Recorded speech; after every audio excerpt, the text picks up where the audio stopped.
I'd like to show you a section of San Diego that's home to one of the great walks and hands down the best spot to photograph the dynamic skyline. This is tiny Harbor Island. It's beloved by joggers, walkers, cyclists, and the like, with 2 miles of waterfront to leisurely stroll while enjoying the great view, passing sailboats and Coronado Island right on the other side. And did I mention photo walking? Harbor Island is one of the great spots in California's #2 city to capture that dynamic skyline. Sunrise, sunset, it looks amazing. I mean, can you beat this view? Some logistics. Harbor Island was created in 1961 with the larger Shelter Island and the San Diego airport just down the way. Harbor Island is part of the Point Loma community and connected to it by a narrow strip of land. The Cabrillo National Monument and Point Loma Lighthouse are 6 miles from the hotels, and they are beloved by photographers for the view. The downtown area is right around the corner. I mean, Little Italy is less than a mile away.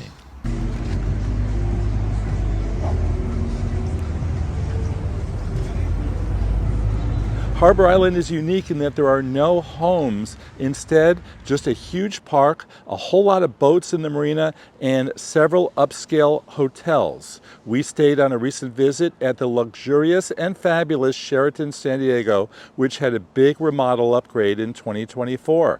How do you like this view?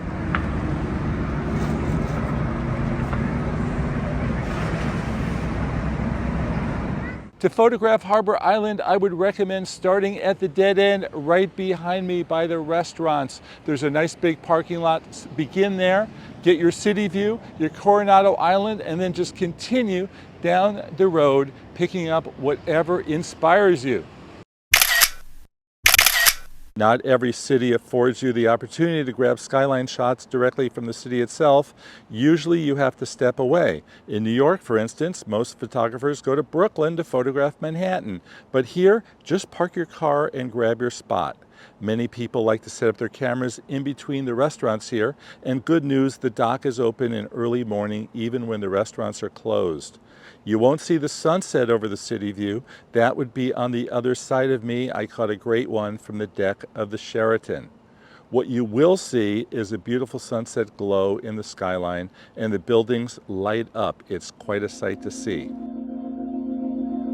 Meanwhile, longtime viewers know that I love time lapses, because if any shoot screams for a time lapse, it's watching the day end and turn to night. I use the free Blackmagic camera app, which allows for more creative controls than the built-in iPhone time-lapse app. A time-lapse, as you probably know, is a series of still images that are strung together in a video, and they show the world zooming by. I set the interval setting on the Blackmagic app to 1 photo every 10 seconds. If you're on an Android, the Galaxy app is great. Go to the More section in the camera app, choose Hyperlapse, select Infinity so that you can record as long as you want to, and I did the 15 times setting. Now, beyond Harbor Drive, which we've been looking at, there's also North Harbor Drive, which is adjacent to the airport, and it's also home to a mile-long seaside walk and a big park. Take this all the way to the end, duck under the bridge and over, and now you're on the opposite side of Shelter Island in Point Loma and Liberty Station, which is a former naval facility that's now home to many shops, including a Trader Joe's, the Five Guys hamburger joint, and the Liberty Public Market, a 7-day-a-week facility with over 40 food stalls. So pretty.